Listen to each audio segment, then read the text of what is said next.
Well, hallelujah. We're glad you're here at My Refuge Christian Radio Station. This is John and Stephanie Schmidt with Jesus Said Go.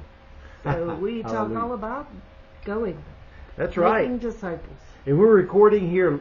We are in Kenya, which is East Africa. We just came back from Pakistan. What was that, Steph? Well, we didn't come back from Pakistan. Well, sorry. We came here from Came here Pakistan. from Pakistan. Yeah, get that right. But yeah, we were in Pakistan. That was wonderful. Great ministry. Really neat to see what God did there. Some great testimonies. And so we've been here in Kenya since Saturday. Okay. I have never been so tired in my life. Yeah, well, when you're traveling, like Pakistan, from where we started was, what, 11 hours? 11 hours ahead. So you lose 11 hours on your... We lost the whole day. I don't know where Monday went. We lost Monday. But because we left Texas on a Sunday, got to Pakistan on Tuesday. Monday just disappeared. But we never really adjusted to Pakistani time zone. Yeah, it was interesting how difficult that was. Because in Pakistan, they don't start their day until noon. They eat breakfast at noon. And then everything goes until late. Even the stores don't open until noon and they close at midnight. Very interesting. So it's very confusing to the brain and the body. I still don't know what time zone I'm in.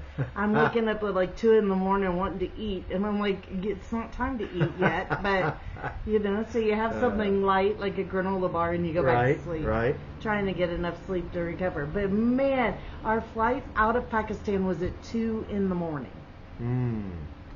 Yeah, that was a tough one. Yeah, that was really hard because you feel like you're totally.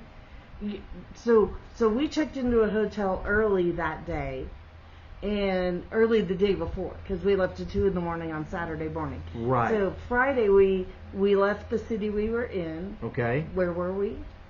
We were in Sahiwal, Pakistan, and so we checked into the hotel. We went to Lahore, and then checked into a hotel so that we could get a few hours of sleep. And then checked out of the hotel at like 11:30 that night and went to the airport. Yeah, it was... But you would think, when you're in that airport, you would think it's like middle of the day. And anywhere, any other country you're in, that's middle of the day traffic in the airport. It was busy. And we're used to Ghana where you fly out late. Yeah, late at night. Like, it's true. But not early in the morning. You get to the airport and you fly out at like 10 or 11... which works really well because you're flying we normally fly from Ghana to the UK, to London. And so we sleep between Ghana and London, and when you get to London, it's morning, so you get out of the plane, you go in, you have breakfast, and then you wait for your next flight. So that's very normal to us, but 2 in the morning was very not normal to us. Man, so it was something else. So let me tell you, I got here to Kenya, and we leave the airport, which, let me tell you, if you want to visit a country and get through the airport, like, it's a breeze. Yeah. That was Kenya. Yeah, of course, he said we came in on the old international terminal. So we don't know what the regular terminal's like, but it was a breeze. Going through, different. Immigration was easy. Getting our bags were like the first thing off the plane. It was fabulous. Really I've never had an experience so wonderful. But I'll tell you, in the car, I was fighting to stay awake. Oh, honey, I mean, the amount of travel, the intensity of ministry in Pakistan was wonderful. You're the guy who can fall asleep anywhere. Well, sure. At any time. That's true. This man has been known to sleep standing up. Woo! So, leaning against a wall, falling asleep. But we got to the hotel here in the town we're in, and we are in... Right now? Yeah, what town is this? I think it's Como. Kenya. And so close to Nairobi. But we get to the hotel, and of course our room, getting everything ready, and we needed to eat. And so we went and sat down in the dining room, and I'm laying my head on the table and falling asleep. That's not me. I'm not that lady. I'm the lady who stays awake on flights and then sleeps when we get to our destination. But man, I was tired. I was sleeping on the flight because we went from Lahore, Pakistan to Abu Dhabi, which is really fun to say. So we spent a few hours in Abu Dhabi in the airport, and then we flew from there to here in Kenya. That was like, Yeah. was that a 5-hour flight? Something like that. Yeah. And so I was sleeping on that plane. And that's not me. Usually I'm the one that just crashes Yeah. on the plane. Yeah, so, yeah. that wasn't me. So, but it's been a fascinating experience. I'm not sure I would ever book myself like this again. But we got the first campus, the first Jesus School of Discipleship campus launched in Pakistan. Yes. Which That I was will never great. say Pakistan again. I will always have to say Pakistan. Pakistan. They like the I to be slightly Pakistan. Pakistan. And Wonderful people there. And I'll tell then you. just on Sunday we launched our first campus here in Kenya. So we're super excited about what God's going to do here in Excuse Kenya. me. And yeah, well that happens. Lots of sneezing and coughing. Pakistan, I was really surprised how much air pollution there was. Oh wow. Really so a lot much. of air pollution. So we say we're still coughing and sneezing out Pakistan. There's a lot. It's really remarkable, and I don't know if it's because of maybe they don't do a lot of emissions control on vehicles. I don't know what it is, but there's a lot of it. Okay, Yeah, and the it's bird in the air, factories put a lot of stuff out in the air as well. and there's a lot of fog. I was really surprised how heavy the fog is. Yeah. in So what did we Pakistan. decide we call that when it's fog and smog mixed together? Smog. Schmog. Smog. Yeah. We were being silly. Yeah, But but we are so excited to be back Yes. with you guys. We love being on the radio there in Belize and sharing with our Facebook Live group. And again, we're pre-recorded because we are still ahead. So we are in your tomorrow. So by the time you hear this, it's going to be a lot later for us. we've had a crusade going on here, an outreach. We just started this evening. Yeah, crusade this evening, and I think it's going on our time. It would make it difficult, I think, for us to record live then. Right, and timing then difference again anyway. we face Wow. the challenge of internet. Yeah, Wi-Fi stability. Is, yeah, Yeah. it's kind of hit and miss. You know, you log in and then it says disconnecting. Yeah. So we wanted to make sure that we could get our radio show up and on the air. So Yeah, we Mr. are Richard. recording. Yeah, Mr. We are Richard's recording so on gracious. Monday night. We record on Monday night here in Kenya. Yeah. Yes. So, we're glad that you're listening today. Why don't we do this? We're going to open in prayer, then we're going to just jump right on into. Oh, I think we jumped right on in, jumped and right now on we're in. going to Now we're going to open in prayer. Okay, so yeah, that was good. Well, Lord, thank you for today, and thank you for blessing us so much. And we just thank you for this opportunity. May you bless My Refuge Christian radio station and help us today to be able to just communicate some things that really be a blessing and encouragement to everybody listening. Have your way, Holy Spirit. Amen. Amen. All right.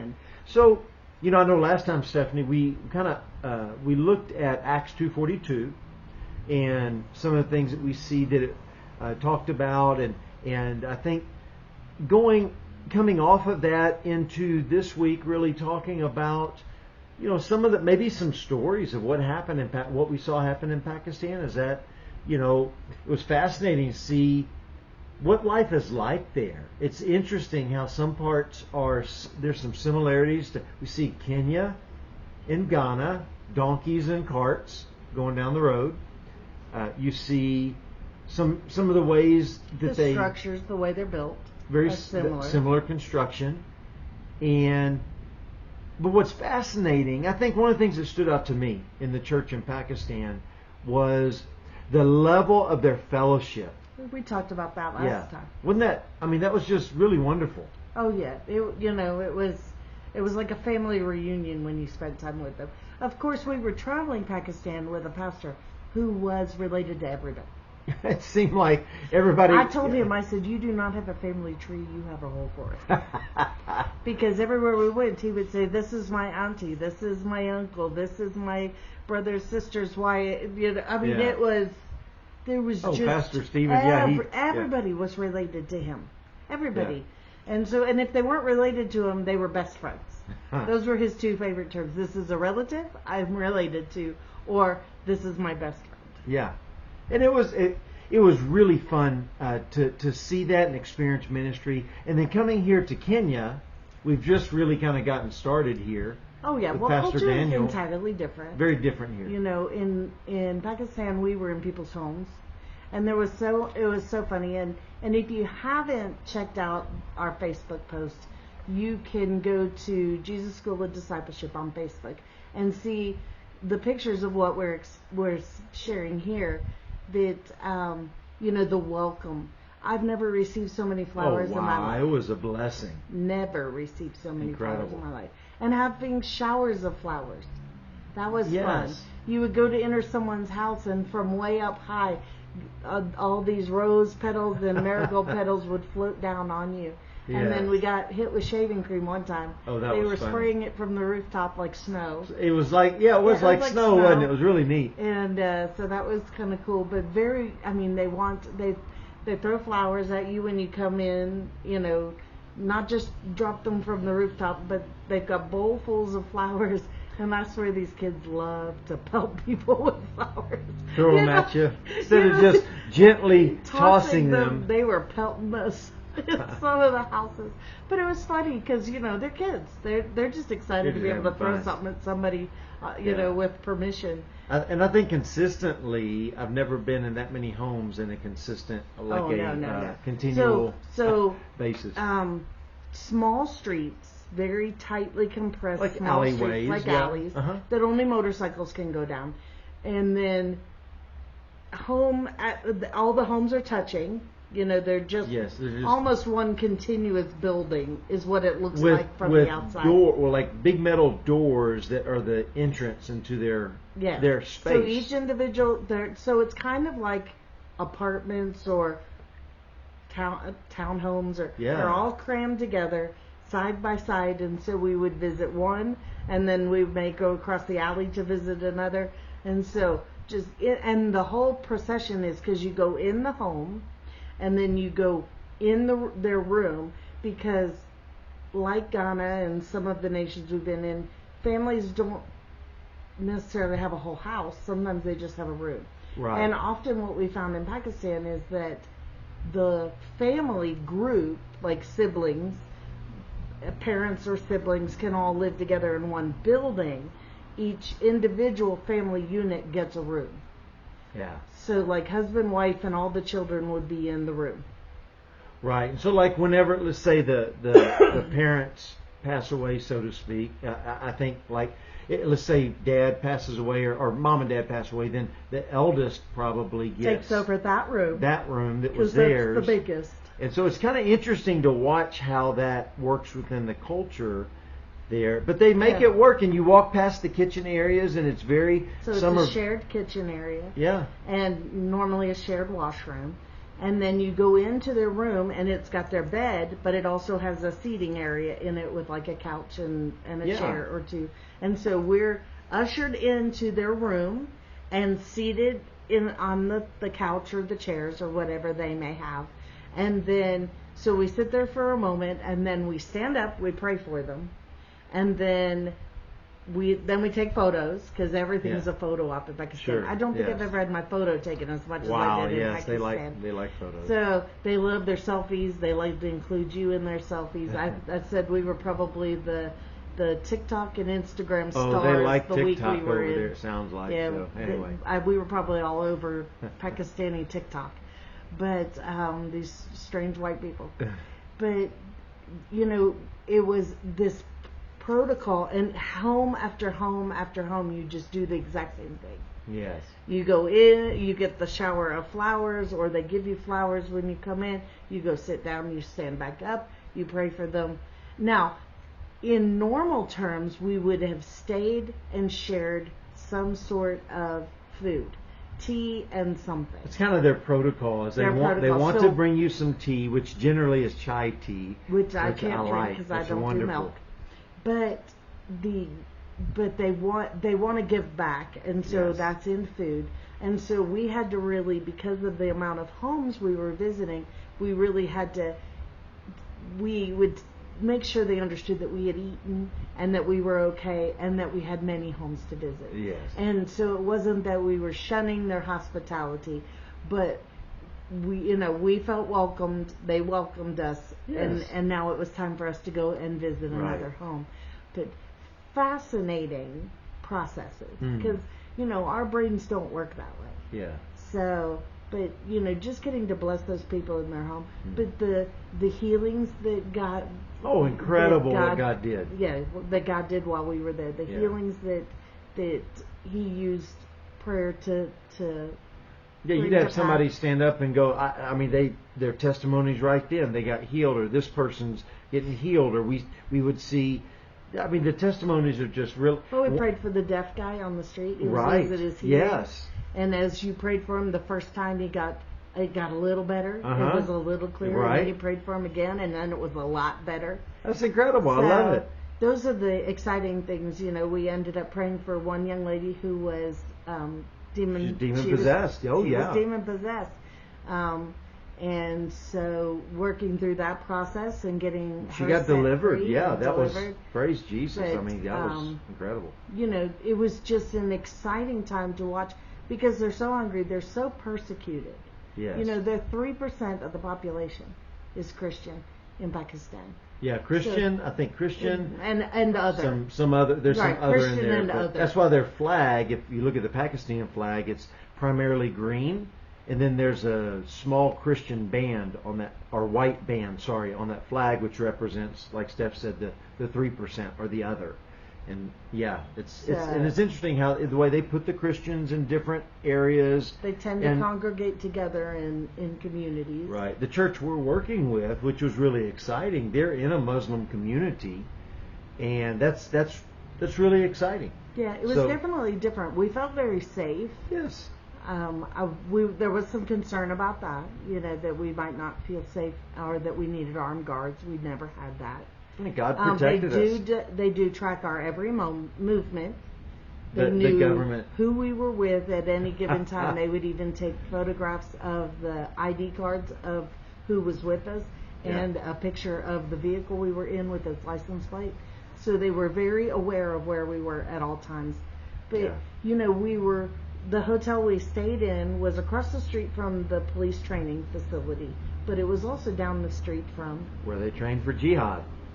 So and that is, the one place we preached at. It's the only church in that whole area. He said that there hadn't been a church there in over 30 other than years. his. Yeah, and this guy, he's had guns put on him, and he's had but that's that's Al Qaeda. Yeah, that's Al Qaeda's right there. The Al mosque Qaeda is like, runs if you're looking his right community. over. Yeah, from where his house is, there. I think they operate out of that mosque. Now here's the odd part. Two things. We walk up on the roof. We look around, and he starts showing us the flags. That flag is jihad. That is showing that family or those people there, they're for jihad, jihad, jihad. And you see all these flags around, and you know that Al Qaeda's there. He's the only church. No. He's had guns put on him, but he continues, and he's got so much favor. Now this is wild. This was really odd. That they let him get on the speaker system at the mosque and announce that we were coming. The speaker system that the Muslims use to call the Islam to pray. To say that from what I understand that his friends were coming, and so I guess it would be an announcement to not bother us or something like. I didn't understand fully. It's what it sounded like he was.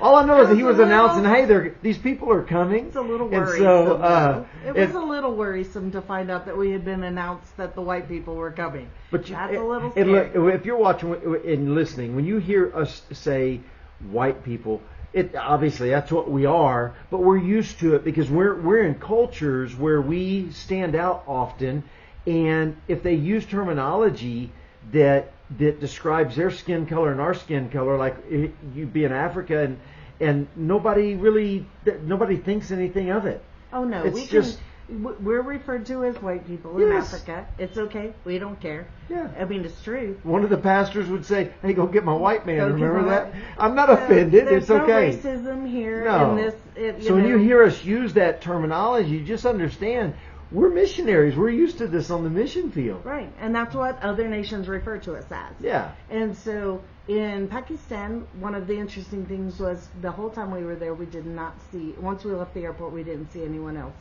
that was our color. That was really interesting. You would expect to see some other people, maybe from other nationalities, but I think all we saw Oh, that I were always people thought from was Pakistan.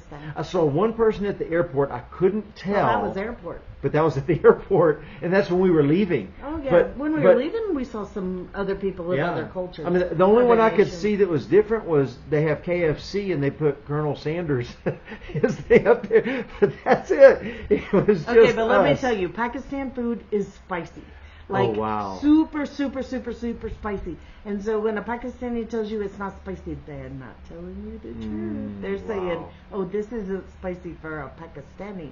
They're not telling you it's just not spicy. Yeah. Kind of like in Ghana when they tell me it's not spicy in Ghana. It's not spicy for a Ghanaian. It's Yeah. spicy for this white woman. Yeah, like So- the breakfast was that they had it's chickpeas.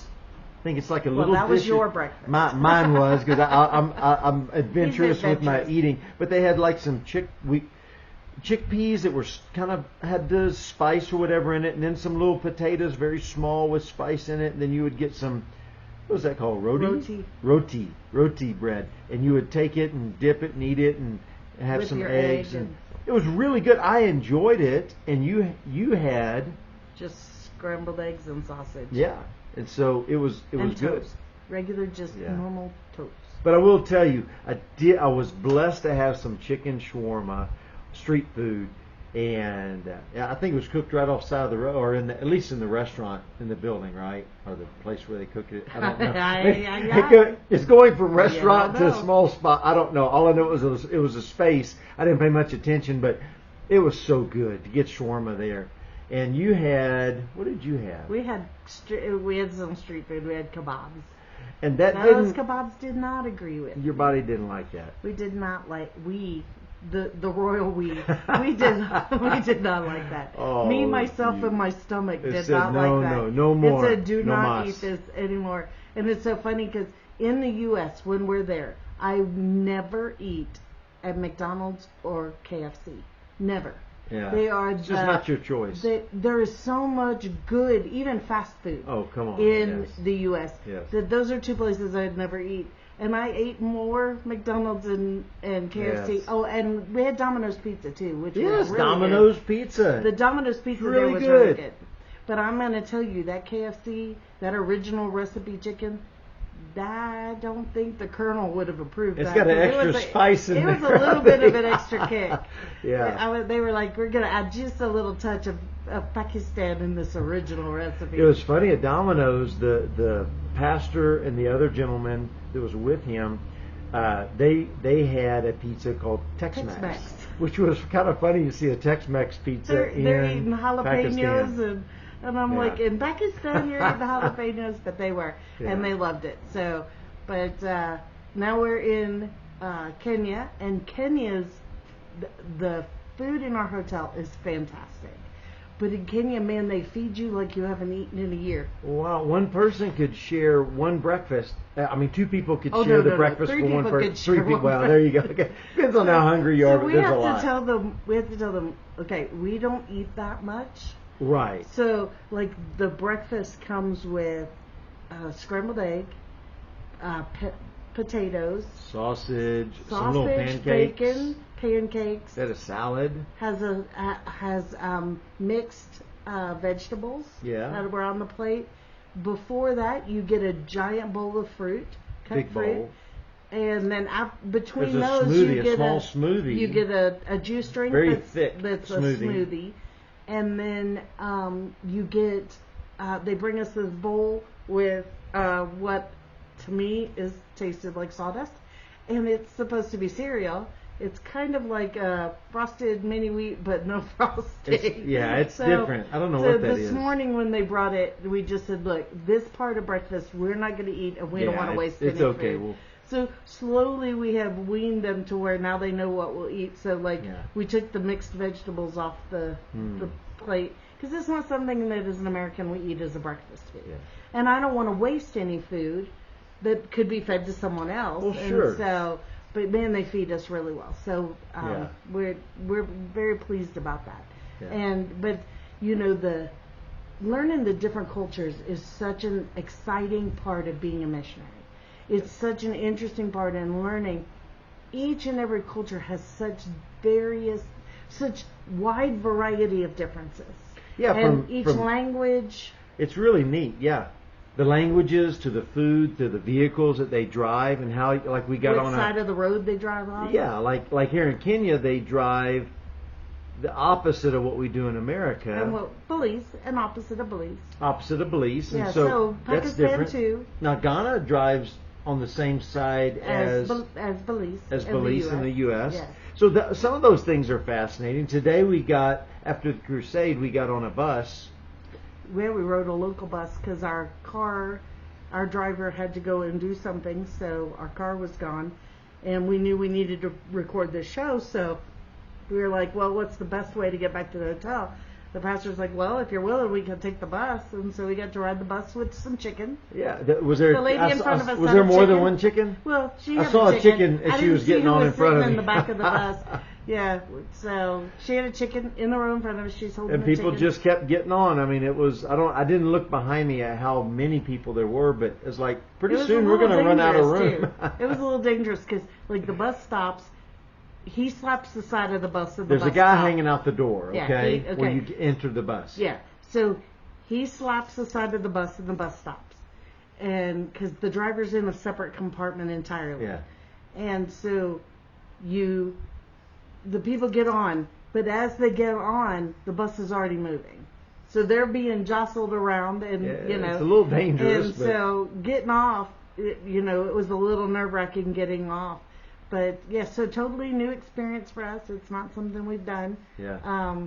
Riding that local bus. We have ridden buses in Ghana, but this was a local. Those this are more would be, long distance buses. Yeah, these are a bigger version of what we would call chocho in Ghana. Yeah, and I don't Which is like remember a what they small call van. it in Belize. The small vans that I can't remember, but remember. they have been. But the you Belize guys know, ones are. You can yeah, let us know. Right, absolutely. So, but again, when Jesus says go, you just go, and with that, there's an adventure. And yeah, there's times you're going to be there's going to be some fear. There's going to be some concern. There's going to be, okay, what is this going to look like? And we, as you're in Pakistan, you have to be sensitive to some things there that in terms of